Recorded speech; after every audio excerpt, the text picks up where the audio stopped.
Assalamualaikum warahmatullahi wabarakatuh. Alhamdulillah. Wassalatu wassalamu ala Rasulillah wa ala alihi wa sahbihi wa man da'a bi da'watihi ila yaumiddin. Amma ba'd. Alhamdulillah, kita bersyukur lagi kepada Allah Subhanahu wa taala dapat kita bertemu di alam maya ini untuk kita meneruskan pengajian kita, pembelajaran kita, mata pelajaran pendidikan Islam dalam tingkatan 2. Kali ini kita masuk ke bahagian sirah di bawah tajuk terbitnya Fajar Dakwah. Terbitnya Fajar Dakwah iaitu dakwah Nabi kita Muhammad sallallahu alaihi wasallam. Kita lihat dulu objektif pembelajaran, iaitu mempelajari dakwah secara sulit dan terang-terangan. Mengetahui strategi dakwah Rasulullah sallallahu alaihi wasallam. Memahami bentuk penentangan yang dihadapi dan faktor kejayaan Rasulullah SAW. Seterusnya, menjawab soalan kebat yang Ustaz berikan di belakang dan menjawab soalan di bahagian deskripsi. Kita teruskan pembelajaran kita iaitu dengan isi kandungan yang pertama, dakwah secara sulit. Dakwah secara sulit ini bermula apabila turunnya wahyu Nabi wahyu terhadap Rasulullah sallallahu alaihi wasallam dalam suratul Muddathir ayat 1 hingga 5. A'udzu billahi minasyaitonir rajim.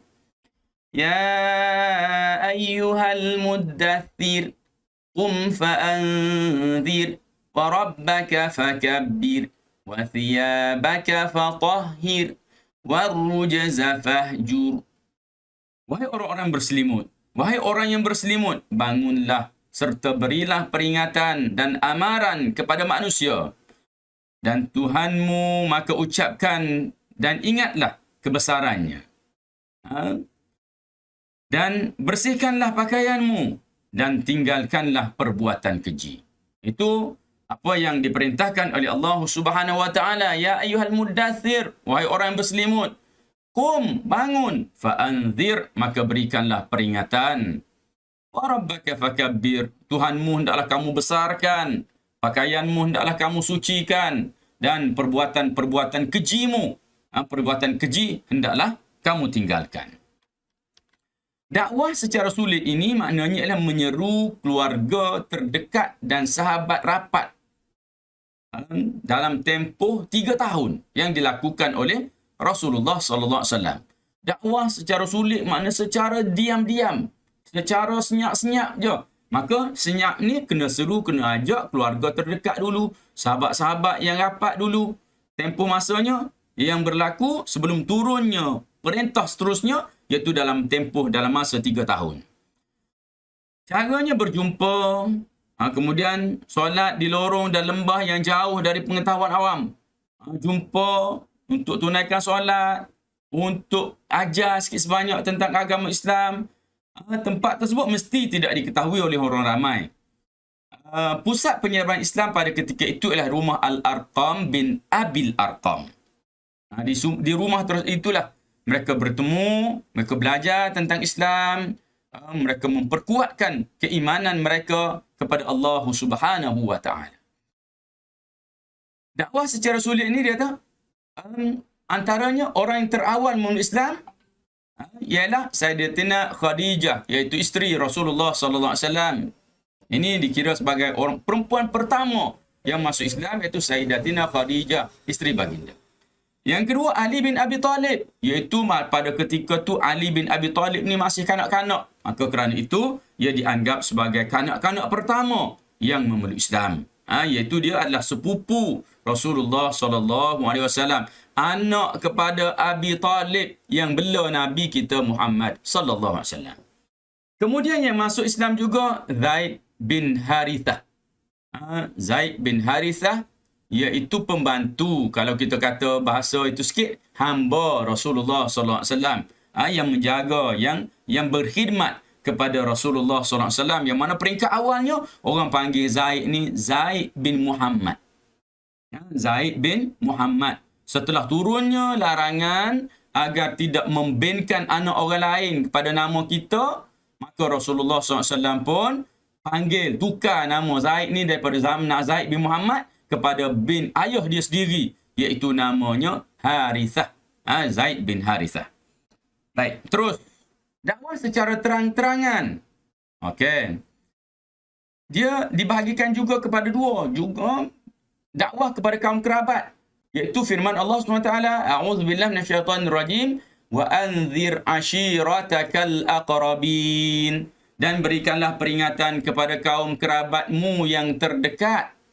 Dakwah dulu, ajak dulu orang yang terdekat dengan kita dari kalangan keluarga kita. Kemudian kepada orang awam, iaitu fasda' bima tu'mar wa a'rid 'anil musyrikin. Fasda' bima tu'mar wa a'rid 'anil musyrikin. Maka sampaikanlah olehmu dakwah ini secara terang-terangan segala apa yang diperintahkan kepadamu, dan berpalinglah dari orang-orang musyrik. Maknanya jangan peduli dengan orang-orang musyrikin. Sampaikan dakwah itu. Ajaklah manusia kepada keimanan kepada Allah Subhanahu wa taala. Kita lihat lagi dia strategi dakwah Rasulullah, ialah Rasulullah naik ke Bukit Safa dan menyeru. Ini dipanggil sebagai ucapan awam. Rasulullah berucap untuk orang awam, untuk orang ramai. Rasulullah naik ke Bukit Safa dan menyeru masyarakat Mekah beriman kepada Allah dan hari kiamat.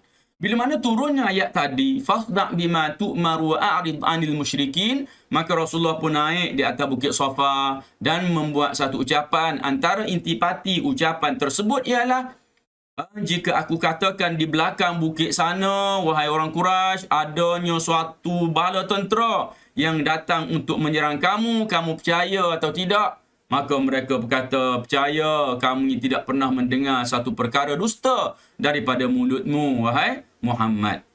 Dah dapat keyakinan orang ramai sedemikian rupa, maka Rasulullah SAW menyatakan bahawa sesungguhnya aku ini merupakan Rasulullah, diutuskan oleh Allah Subhanahu wa taala. Maka mereka mula mendustakan Nabi. Antara orang yang paling awal mendustakan Rasulullah ialah yang namanya Abu Lahab. Ketika itulah Abu Lahab berkata, tabballaka ya Muhammad. Abu Lahab guna perkataan tabba, celakalah, laka untukmu wahai Muhammad. Maka kerana itu Allah SWT turunkan ayat mengabadikan apa yang telah pun disebutkan oleh Abu Lahab ini dengan satu surah, iaitu yang berbunyi tabbat yada abi lahabin wa tabb.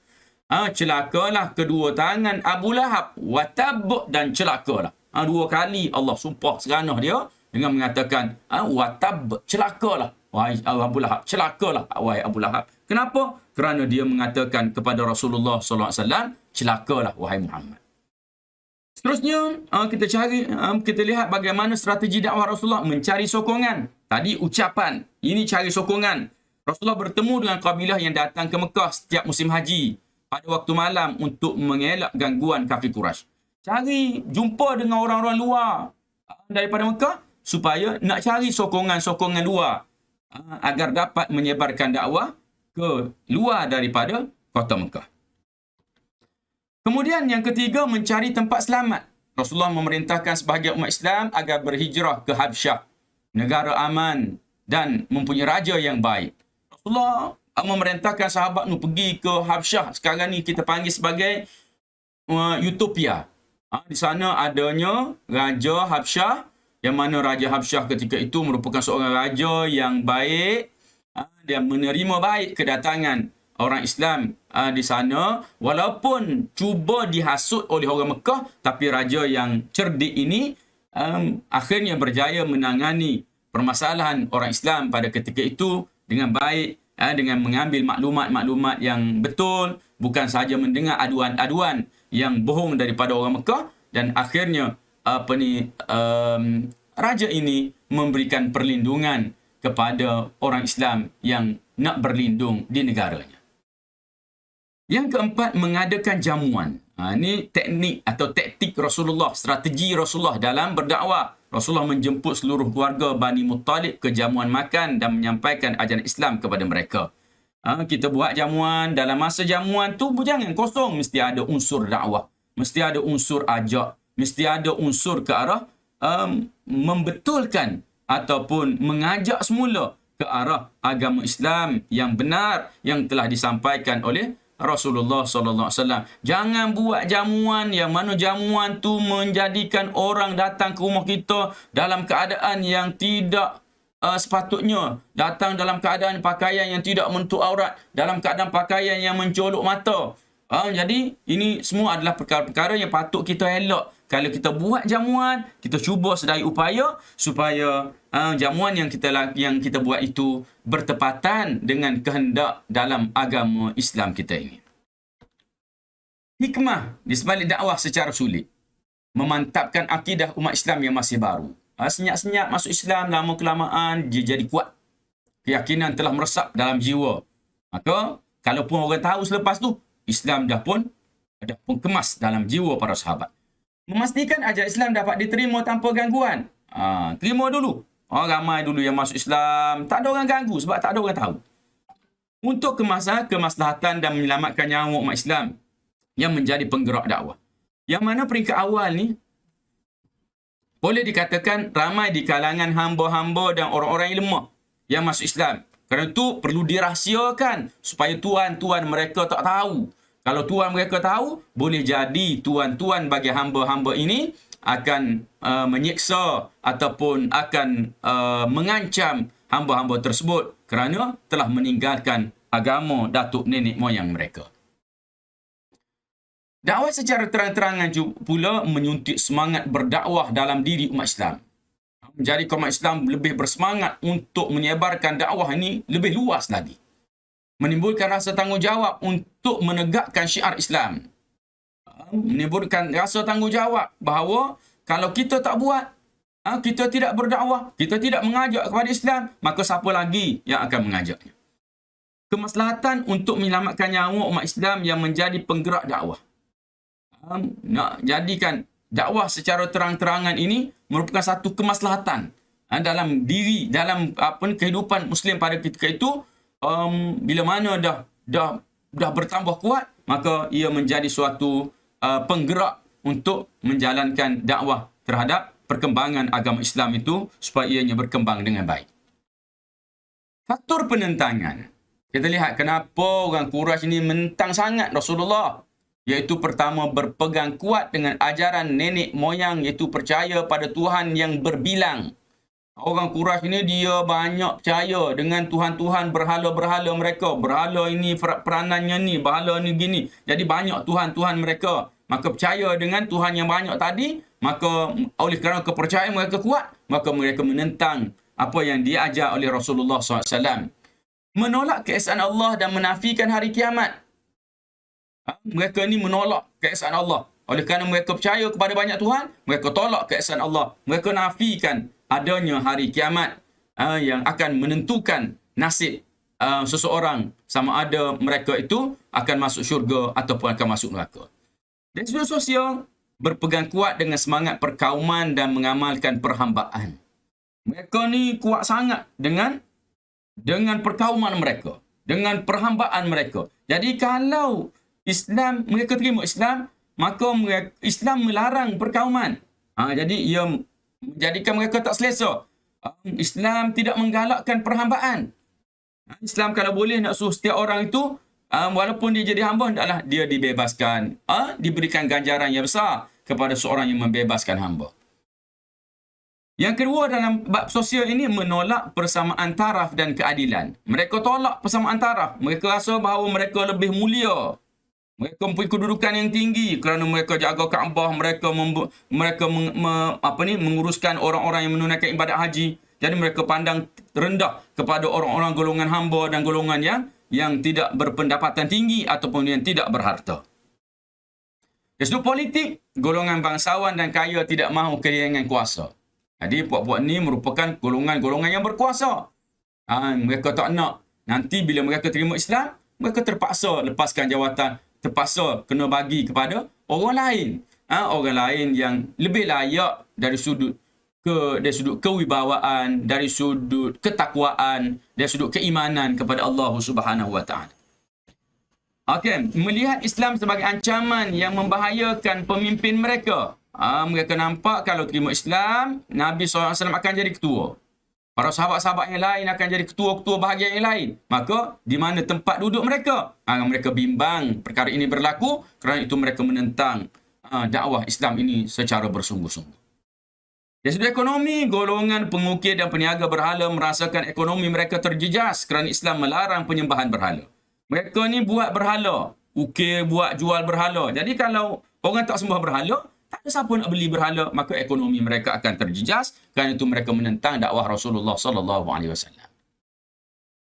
Kita lihat bentuk penentangan. Macam mana mereka nak menentang Nabi? Mereka susun perancangan-perancangan mereka. Pertama, mereka bertemu Abu Talib.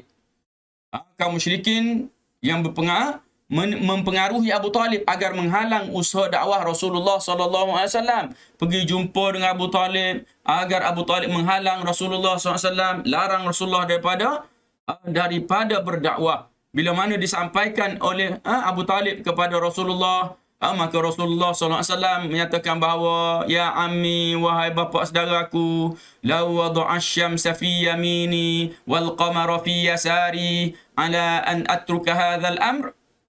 Ya Rasulullah, wahai bapa saudaraku, kalaulah mereka letakkan matahari di sebelah tangan kanan aku, wal qamara fi yasari, dan bulan di sebelah kiri aku, untuk aku tinggalkan kerja-kerja dakwah ini, maka aku tidak akan tinggalkannya au ahlakaduna, ataupun nanti kalau tinggal pun bila atau aku mati sebelum aku mencapai apa yang telah pun difardukan ataupun disuruh untuk aku sampaikan.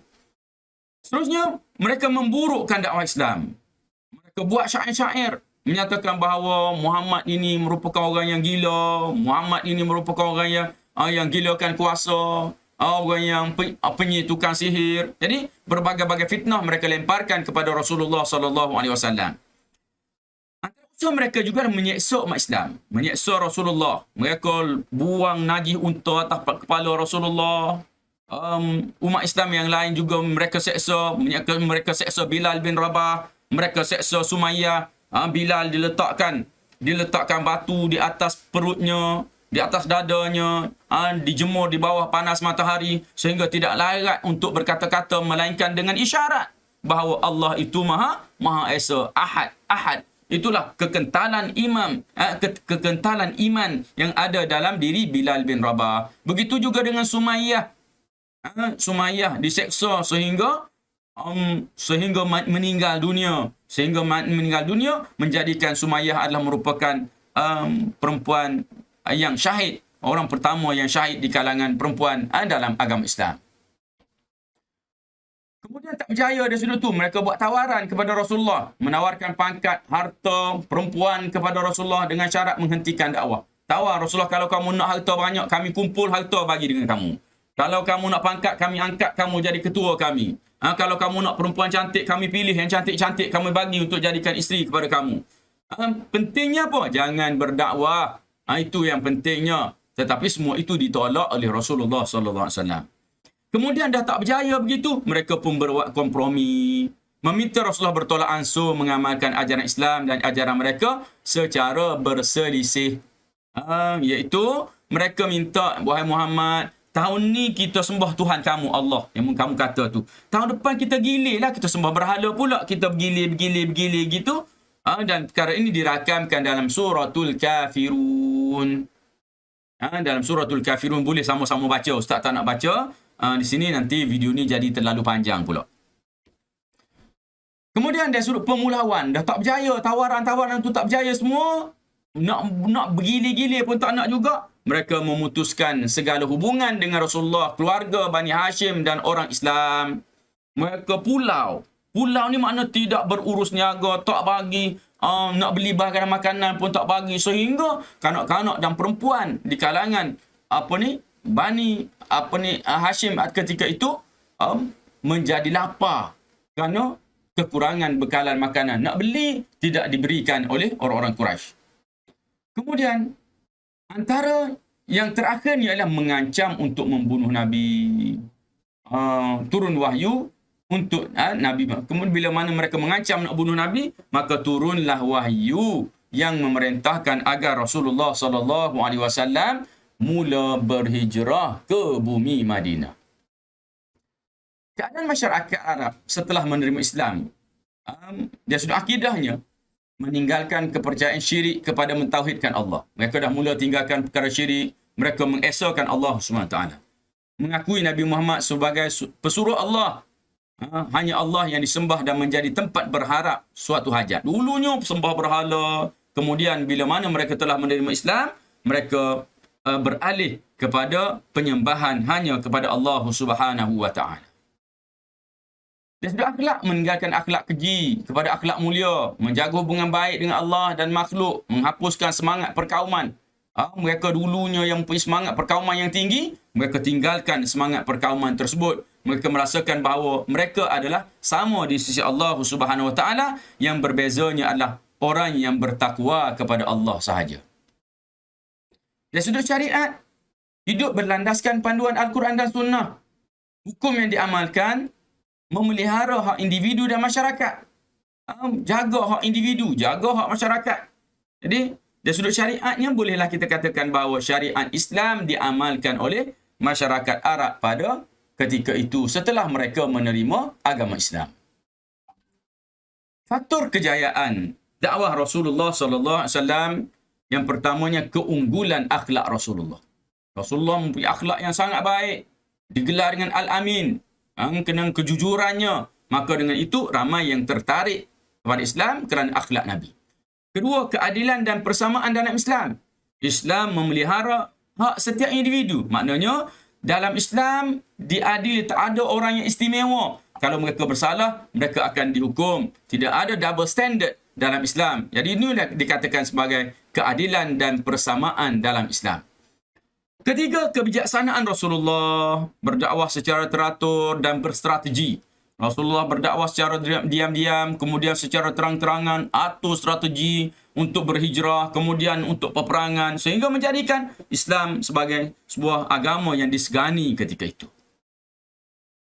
Semangat jihad yang tinggi. Sanggup menghadapi rintangan untuk mempertahankan akidah. Umat Islam ini mempunyai semangat jihad yang tinggi. Mereka turun ke medan perang, mereka bercita-cita untuk mati syahid. Mereka bercita-cita dan mereka sangat berbangga jika mereka mati. Keluarga mereka berbangga jika ada di kalangan anggota keluarga mereka yang meninggal dunia dalam peperangan kerana menegakkan agama Islam. Kerana ia merupakan satu kebanggaan. Sebab itu kita juga sepatutnya mempunyai suatu perasaan, suatu cita-cita agar kita ini, kalau diberikan peluang, maka kita minta agar kita ini mati sebagai seorang yang berjihad di jalan Allah Subhanahu wa taala. Iktibar daripada peristiwa yang kita baca ni, iaitu kewajipan berdakwah. Umat Islam mestilah berdakwah kerana dakwah ialah sunnah Rasulullah. Kita ni kena sentiasa ajak orang lain kepada Islam. Kita kena ajak rakan-rakan kita yang dah Islam kepada beramal dengan ajaran Islam. Yang bukan Islam, kena ajak supaya mereka ini menyertai kita menjadi orang Islam. Kita dah berkawan dengan dia, duduk sekelas dengan dia. Kita tidak pernah mengajak dia kepada Islam. Nanti di akhirat kelak, apabila dia dipersalahkan oleh Allah kerana tidak beragama Islam, pastinya akan dipersalahkan kita. Ini ya Allah, kawan-kawan aku atas dunia, tapi dia tidak mengajak aku kepada Islam. Aku jadi tak Islam ni sebab ni mereka lah berkawan lama dengan aku, baik dengan aku, tapi tidak pernah mengajak dan menceritakan tentang Islam kepada aku. Sebab itulah aku jadi tidak Islam dan aku diancam dengan neraka pada hari ini. Takut dia kata gitu di hadapan Allah dan kita tidak ada jawapan untuk diberikan kepada Allah kerana kita tak buat sungguh. Kita tak ajak mereka untuk mereka menganut agama Islam sama-sama dengan kita. Kemudian kita lihat lagi iktibarnya contoh teladan yang baik. Umat Islam hendaklah menunjukkan contoh teladan yang baik kerana ia merupakan cara dakwah yang paling berkesan. Kita tunjuk contoh kita yang terbaik, amalan-amalan yang terbaik supaya orang bukan Islam merasa tertarik untuk masuk Islam.